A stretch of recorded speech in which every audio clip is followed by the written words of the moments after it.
कभी भी कोई परिक्रमा खाली हाथ कभी मत करो, कभी।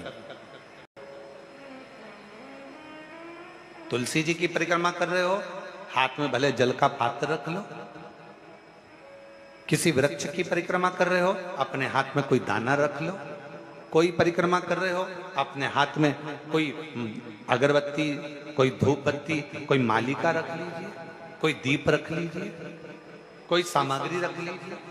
कोई परिक्रमा खाली हाथ कभी नहीं करना चाहिए। ये कौन ने सिखाया?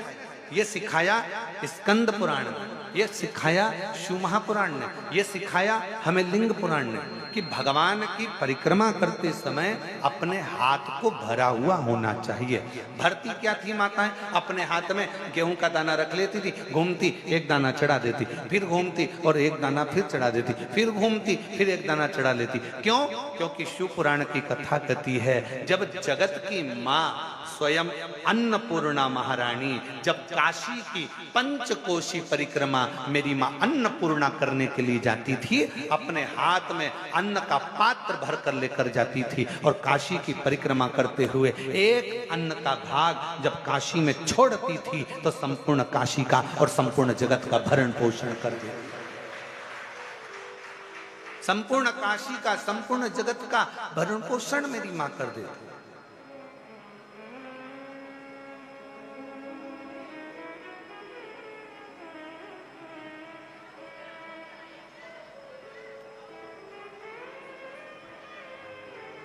तुलसी की परिक्रमा भी रोज कर रहे हो ना?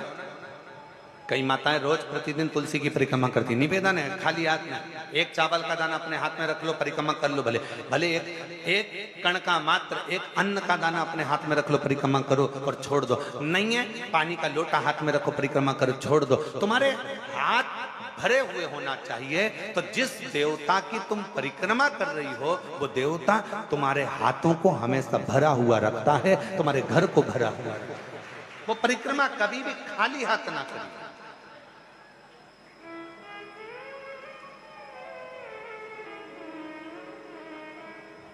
और यदि हाथ में कोई अन्न का दाना नहीं है, कोई सामग्री नहीं है, कोई पदार्थ तुम्हारे हाथ में नहीं है, तो हाथ में तुलसी या रुद्राक्ष की माला रख लो, गौमुखी रख लो और परिक्रमा करते समय वो हाथों से भर कर रख लो। कुछ भी हाथ से भरा होना चाहिए जो परमात्मा की शरणागति का, भगवान की शरणागति का सुख प्रदान करते हैं, जो भगवान की शरणागति का सुख, भगवान की शरणागति के सुख को प्रदान कर,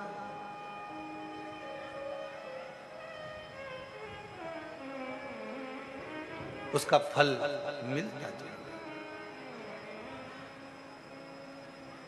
शिव की